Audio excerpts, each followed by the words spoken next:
رسوله الكريم اما بعد فاعوذ بالله من الشيطان الرجيم بسم الله الرحمن الرحيم ولا تفسدوا في الارض بعد اصلاحها ودعوه خوفا وطمعا ان رحمت اللہ قریب من المحسنین۔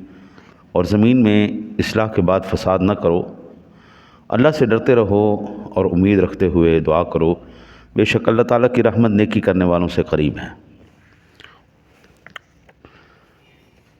ارشاد باری تعالیٰ ہے جی، بے شک اللہ تعالیٰ کی رحمت محسنین کے قریب ہے۔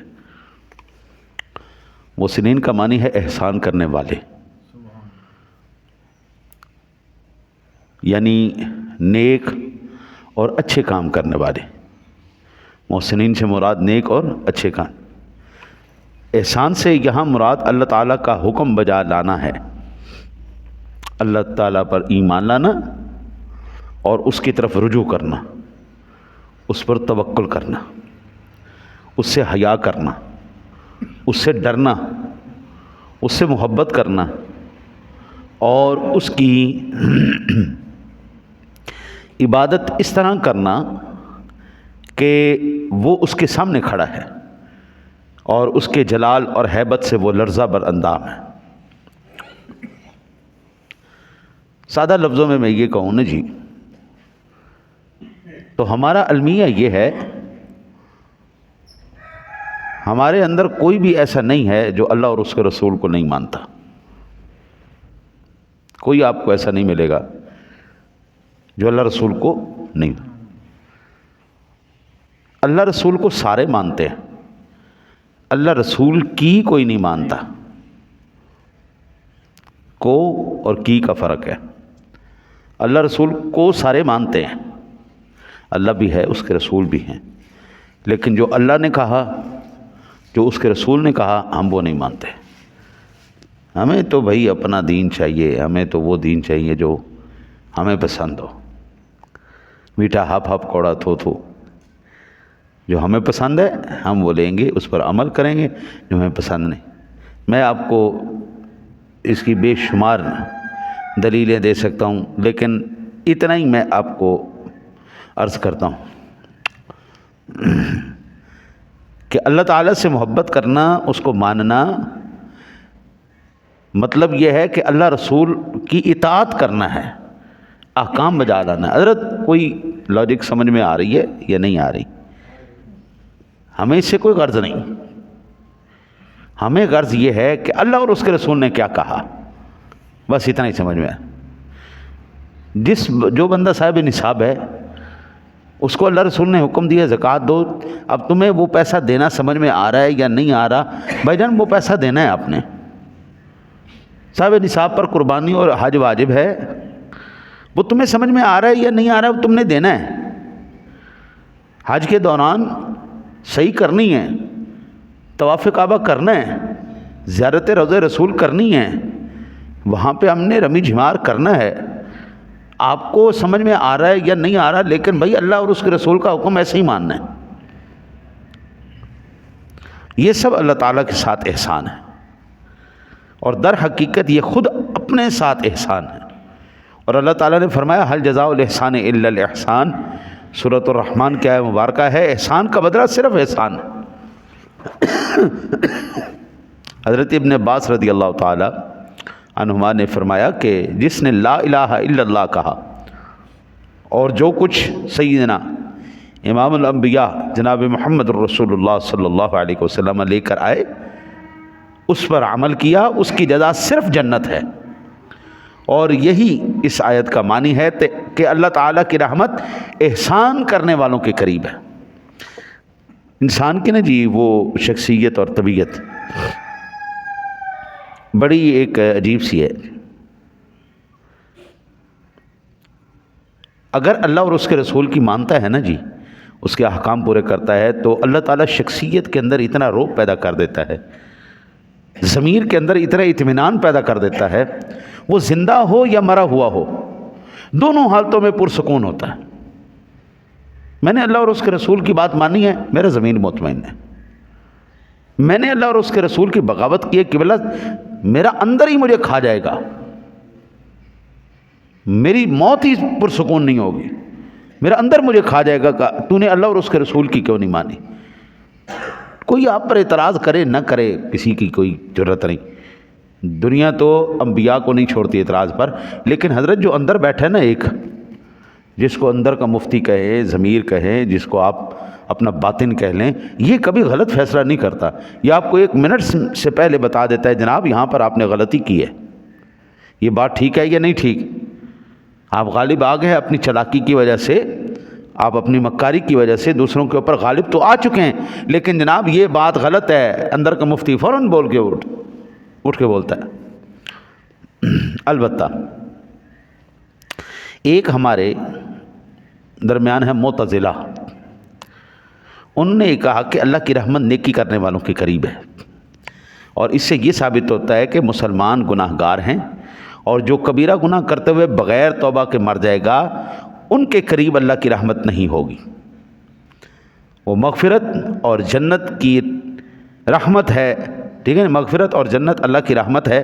تو اس سے ثابت ہوا کہ بغیر توبہ کر کے مرنے والے مرتکب کبیرہ کی مغفرت نہیں ہوگی، وہ ہمیشہ دوزخ میں رہیں گے۔ سمجھ میں آئی بات؟ معتزلہ کہتے ہیں کہ جس بندے نے زندگی میں گناہ کبیرہ کیا ہو اور وہ توبہ کر کے نہ مرے تو وہ جنت میں نہیں جائے گا، کیونکہ مغفرت بھی اور جنت بھی اللہ کی رحمت ہے، اور اللہ تعالیٰ قرآن میں کہہ رہا ہے کہ رحمت اور مغفرت صرف محسنین کے لیے۔ وہ کہتے ہیں جی بغیر توبہ کر کے مر جائے وہ جہنم میں جائے گا۔ اس کا جواب یہ ہے کہ جو شخص اللہ تعالیٰ اور اس کے رسول صلی اللہ علیہ وسلم پر ایمان لایا اور اس نے کچھ نیک اعمال بھی کیے، وہ محسنین میں داخل ہے، خواہ اس نے گناہ کبیرہ بھی کیے ہوں، کیونکہ محسنین کا یہ معنی نہیں کہ اس نے ساری عمر نیک کام کیے ہوں اور کسی نیکی کو نہ چھوڑا ہو اور کسی برائی کو نہ کیا ہو۔ میں ایک موٹی سی مثال آپ کو عرض کر دیتا ہوں۔ میں عالم دین ہوں، مجھ سے کوئی بندہ کہتا ہے جناب آپ مفتی صاحب ہیں، آپ نے مسائل کے گہرائی میں جا کر استنباط کرنا سیکھا ہے، آپ نے قرآن و حدیث کے گہرائی میں جا کر مطالعہ کیا ہے، آپ عالم دین ہیں، لہٰذا آپ مہربانی کریں یہ ہوائی جہاز کیسے اڑتا ہے ہمیں سکھائیں۔ میں عالم دین کا ہوں یا ہوائی جہاز کا ہوں؟ مجھے کہہ جی خلا نوردی کیسے کرتے ہیں، میں آپ کو کیسے بتاؤں؟ خلائی سوٹ کیسے بنتا ہے، میں کیسے بتاؤں؟ آپ دوز کیسے بنتی ہے، میں کیسے بتاؤں؟ اس کا مطلب یہ ہوا کہ عالم ہر شعبے کا عالم نہیں ہوتا، عالم کے لیے ہر چیز کا عالم ہونا ضروری نہیں ہے، عالم اپنے اپنے شعبے کا عالم ہوگا، اور اس کا یہ مطلب نہیں کہ اس کو وہ چیزیں نہیں آتی تو یہ عالم نہیں ہے، اور یہ آتی ہوں گی تو عالم ہوگا، ایسا نہیں ہے۔ جو ڈاکٹر ہے تو وہ اس کا اپنا شعبہ ہے، وکیل ہے اس کا اپنا شعبہ ہے، وہ اپنے شعبے کا عالم ہے، جج اپنے شعبے کا عالم ہے، انجینئر اپنے شعبے کا عالم ہے، عالم دین اپنے شعبے کا عالم ہے۔ ہر ایک کے لیے ایک وقت میں تمام شعبوں کا عالم ہونا ضروری نہیں ہے۔ اسی طرح میرے بھائی، اگر کسی بندے نے کسی وقت نیکی کرنے کے بعد اس سے خطا سرزد ہو گئی تو اس کا مطلب یہ نہیں کہ وہ خطا سرزد ہونا اس کے جہنمی ہونے کی جو ہے وہ دلیل ہو گئی، نہیں، ایسا نہیں ہو سکتا۔ اللہ تعالیٰ ارشاد فرماتا ہے ان اللہ لا یغفر ان یشرک بہ ویغفر ما دون ذلک لمن یشاء، سورۃ النساء کی آیہ مبارکہ ہے، بے شک اللہ تعالیٰ اپنے ساتھ شرک کیے جانے کو نہیں بخشے گا، اور جو اس سے کم گناہ وہ جس کے لیے چاہے گا بخش دے گا۔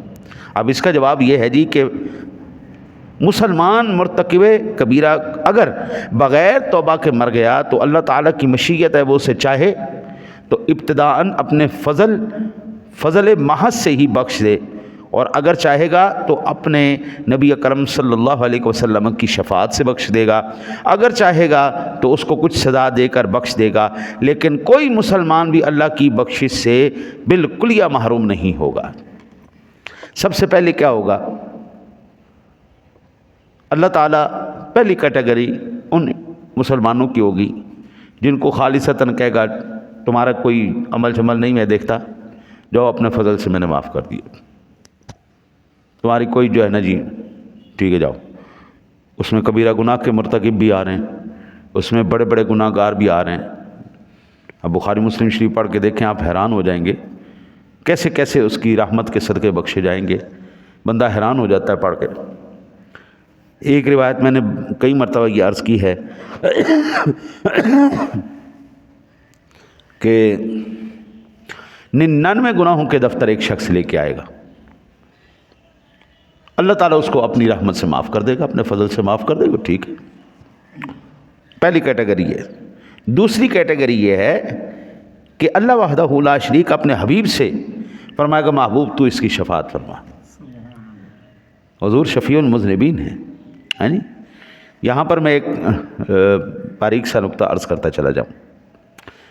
ایک ہوتا ہے جی وکیل اور ایک ہوتا ہے شفیع.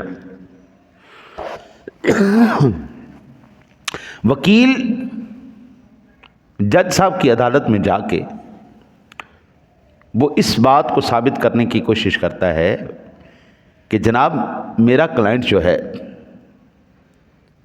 وہ گناہ گار نہیں ہے, اس نے یہ جرم نہیں کیا, اگرچہ اس نے کیا ہو. وہ اس کو بے گناہ ثابت کرنے کے لیے وہاں پہ دلائل پیش کرتا ہے اور اس کا کیس لڑتا ہے. ضمانت کے لیے اور دیگر معاملات کے لیے وہ کیس لڑتا ہے.